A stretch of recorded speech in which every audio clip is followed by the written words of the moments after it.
Good morning students, welcome in the class. बच्चों, पिछले video में हमने पढ़ लिया था प्रकाश का अपवर्तन क्या होता है। आज हम पढ़ेंगे गोलीय लेंसों के द्वारा प्रकाश का अपवर्तन। इससे पहले मैं कल के क्वेश्चन का आंसर दे दूं। कल मैंने प्रश्न आप लोग से पूछा था कि मधुमेह या डायबिटीज़ नामक बीमारी किस हार्मोन की कमी से होती है और ये हार्मोन हमारे शरीर के किस अंग से स्रावित होता है। तो इसका आंसर है कि मधुमेह या डायबिटीज़ नामक बीमारी इंसुलिन नामक हार्मोन की कमी से होती है और यह इंसुलिन हार्मोन हमारे शरीर के अग्नाशय से स्रावित होता है। तो चलिए आगे बढ़ते हैं। आज का क्वेश्चन मैं वीडियो के लास्ट में पूछूंगी। चलिए पढ़ते हैं। Refraction by the spherical lenses या गोलीय लेंसों के द्वारा अपवर्तन। सबसे पहले हमें देखना होगा कि लेंस होते क्या हैं। तो देखिए, लेंस दो पृष्ठों से घिरा हुआ कोई पारदर्शी माध्यम जिसका एक या दोनों पृष्ठ गोलीय हो लेंस कहलाता है। मतलब स्पष्ट है कि लेंस में दो पृष्ठ होते हैं और ये एक पारदर्शी माध्यम होता है और दोनों पृष्ठों में से कोई एक पृष्ठ या गोलीय होना चाहिए या फिर दोनों ही पृष्ठ गोलीय हो सकते हैं। लेंस का उपयोग हम लोग अपने चश्मे में, जो पावर वाले चश्मे होते हैं, सूक्ष्मदर्शी होते हैं और जो प्रकाशिक यंत्र हैं, दूरबीन है, इनमें किया जाता है। तो देखिए, लेंस के प्रकार, लेंस जो होते हैं मुख्य रूप से दो प्रकार के होते हैं। पहला लेंस है उत्तल लेंस, जिसको इंग्लिश में कॉन्वेक्स लेंस भी कहते हैं। इसकी आकृति इस तरह होती है। इसका ऊपरी सिरा पतला होता है और बीच में उभरा हुआ होता है। उत्तल लेंस को हम अभिसारी लेंस या कन्वर्जेंट लेंस भी कहते हैं। अभिसारी लेंस क्यों कहते हैं? क्योंकि ये अपने ऊपर आपतित होने वाली सभी प्रकाशीय किरणों को एक बिंदु पर इकट्ठा कर देता है। अभिसारी का मतलब होता है एक बिंदु पर इकट्ठा करना। दूसरा प्रकार है अवतल लेंस, जिसको इंग्लिश में कॉनकेव लेंस भी कहते हैं। इसमें ऊपरी सिरा जो होता है चौड़ा होता है और बीच का सिरा जो होता है पतला होता है। उत्तल लेंस को अपसारी लेंस भी कहते हैं और इंग्लिश में इसे डाइवर्जेंट लेंस भी कहते हैं। पहले देखते हैं उत्तल लेंस के बारे में। देखिए, वह लेंस जिनके दोनों पृष्ठ उत्तल हो। मतलब उत्तल, आपने पिछले वीडियोस में दर्पण पढ़ा है, तो मेरी सलाह है कि लेंस पढ़ने से पहले आप लोग दर्पण को अच्छी तरह से पढ़ लें। अगर वो आपने अच्छे से पढ़ लिया तो लेंस समझने में आपको कोई परेशानी नहीं होगी। तो देखिए, जैसे उत्तल दर्पण ऐसा होता था, तो दर्पण में एक तरफ पेंट किया होता था तो उसमें परावर्तन होता था। लेकिन लेंस जो होता है पारदर्शी होता है, इसलिए इसमें अपवर्तन की घटना होती है। तो देखिए, वह लेंस जिसके दोनों पृष्ठ उत्तल हो उत्तल लेंस कहलाता है। जैसा कि चित्र में देखिए, इसके दोनों पृष्ठ जो है उभरे हुए हैं। इसे अभिसारी लेंस भी कहते हैं क्योंकि यह आपतित होने वाली प्रकाशीय किरणों को अभिसरित, मतलब एक बिंदु पर एकत्र कर देता है। ये देखिए, ये लेंस है, इस पर ये प्रकाश की किरणें इस दिशा से आपतित हो रही है। चूँकि लेंस पारदर्शी होता है, इसलिए इसमें प्रकाश का अपवर्तन हुआ। अपवर्तन के बाद ये आपतित होने वाली सारी किरणें एक बिंदु पर इकट्ठी हो रही, मतलब अभिसरित हो रही है, इसलिए इसे कहते हैं अभिसारी लेंस भी कहा जाता है। अब उसके बाद आता है अवतल लेंस। वह लेंस जिसके दोनों पृष्ठ अवतल हो अवतल लेंस कहलाता है। ये अवतल लेंस की आकृति है। इसके दोनों पृष्ठ जो होते हैं अवतल होती है। ये किनारों पर चौड़ा और बीच में दबा होता है। यह आपतित होने वाली प्रकाश की किरणों को अपसरित, मतलब फैलाना, ये आप जिस पर जो प्रकाश की किरणें आपतित होती हैं उन प्रकाश की किरणों को ये अपसरित कर देता, मतलब फैला देता। जैसे आप टॉर्च में देखते होंगे, टॉर्च की चूड़ी को जो घुमाया जाता है तो कभी वो फैल जाती है, कभी वो एक बिंदु पर इकट्ठी हो जाती है। तो जब वो फैल रही है तो समझ लीजिए उसमें अवतल लेंस कार्य कर रहा है, और जब एक बिंदु पर इकट्ठी हो रही तो उसमें उत्तल लेंस कार्य कर रहा है।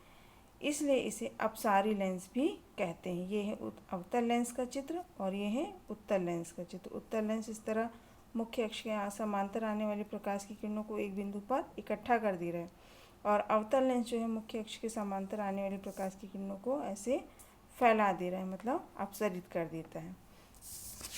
इसके बाद आता है लेंस से संबंधित कुछ मुख्य परिभाषाएं। तो देखिए, सबसे पहला है इसमें प्रकाशिक केंद्र, ऑप्टिकल सेंटर। ठीक है, तो देखिए ये जो है ये उत्तल लेंस है और ये अवतल लेंस है। इसमें जो बिंदु O दिखाई दे रहा है ये दोनों के प्रकाशिक केंद्र हैं। अब देखिए ये होता क्या है, लेंस के मुख्य अक्ष पर, मुख्य अक्ष मतलब जो लेंस के बिल्कुल बीचों बीच से होकर जाती है, मुख्य अक्ष पर स्थित उस बिंदु को जिससे होकर जाने वाली प्रकाश किरणें अपवर्तन के पश्चात दिशा बिना विचलित हुए सीधे निकल जाती है, प्रकाशिक केंद्र कहलाता है। मतलब लेंस का वह बिंदु जिस पर आपतित होने वाली प्रकाश की किरण लेंस में अपवर्तन के बाद बिना विचलित हुए, मतलब बिना अपनी दिशा बदले सीधे निकल जाती है, उसको उसका प्रकाशिक केंद्र कहते हैं और इसे ओ से प्रदर्शित करते हैं। दूसरा है वक्रता केंद्र, सेंटर ऑफ कर्वेचर। उत्तल एवं अवतल लेंस के गोलीय पृष्ठ जिन गोलों के भाग होते हैं, हमें पता है कि लेंस जो होते हैं कांच का बना होता है और ये जो है कांच के गोलों से काटकर बनाए जाते हैं। इन गोलों के केंद्र को वक्रता केंद्र कहते हैं। इसे C1 और C2 से प्रदर्शित करते हैं। चूँकि हमें पता है लेंस में दो पृष्ठ होते हैं, जैसे मान लीजिए उत्तल, ये दिया हुआ उत्तल लेंस, अगर इस कर्व को हम इस गोले को पूरा करें तो ये ऐसे बनता है और इस भाग को पूरा करें तो ये ऐसे बनता है। तो इस तरह से हमें दो वृत्त प्राप्त हुए, दो गोले प्राप्त हुए। तो इनके जो गोले के जो केंद्र होंगे वो इस लेंस के वक्रता केंद्र कहलाते हैं। इस तरह एक लेंस में दो वक्रता केंद्र होते हैं, इधर वाले को C1, ये C2। इसी तरह अवतल लेंस में भी ये दो कांच के गोले हैं, इनको काटकर अवतल लेंस बनाया गया है। तो देखिए इनके जो केंद्र हैं इनको कहते हैं अवतल लेंस के वक्रता केंद्र। अब इसके बाद आता है मुख्य फोकस बिंदु। देखिए जैसे इसमें दो वक्रता केंद्र होते हैं लेंसों में, उत्तल हो चाहे अवतल हो, उसी तरह लेंस में फोकस भी दो होते हैं। तो देखिए उत्तल या अवतल लेंसों के दो फोकस होते हैं।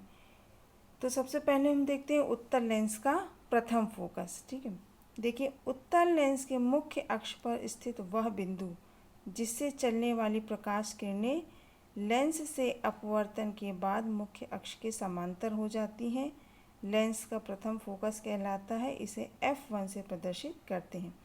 ये उत्तल लेंस है, ये इसकी सीधी लाइन जो है बीच से जा रही है वो मुख्य अक्ष है।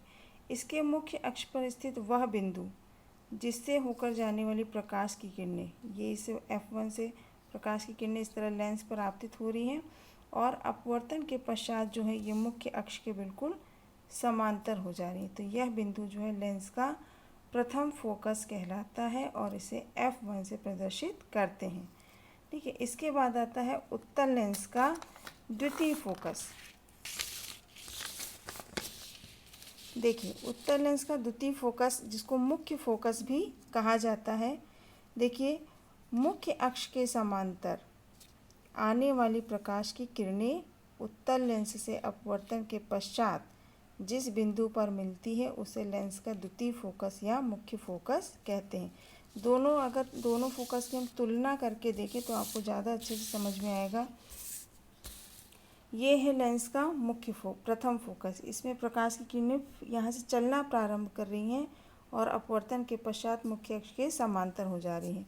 और ये है लेंस का द्वितीय फोकस या मुख्य फोकस, जिसमें समांतर आने वाली प्रकाश की किरणें लेंस पर आपतित हो रही हैं और अपवर्तन के पश्चात एक बिंदु पर इकट्ठी हो जा रही है, मतलब फोकस हो जा रही है। इसे उत्तल लेंस का द्वितीय फोकस कहते हैं और उत्तल लेंस के द्वितीय फोकस को उसका मुख्य फोकस भी कहते हैं और इसे F2 से प्रदर्शित करते हैं। ये था उत्तल लेंस। अब उसके बाद आता है अवतल लेंस।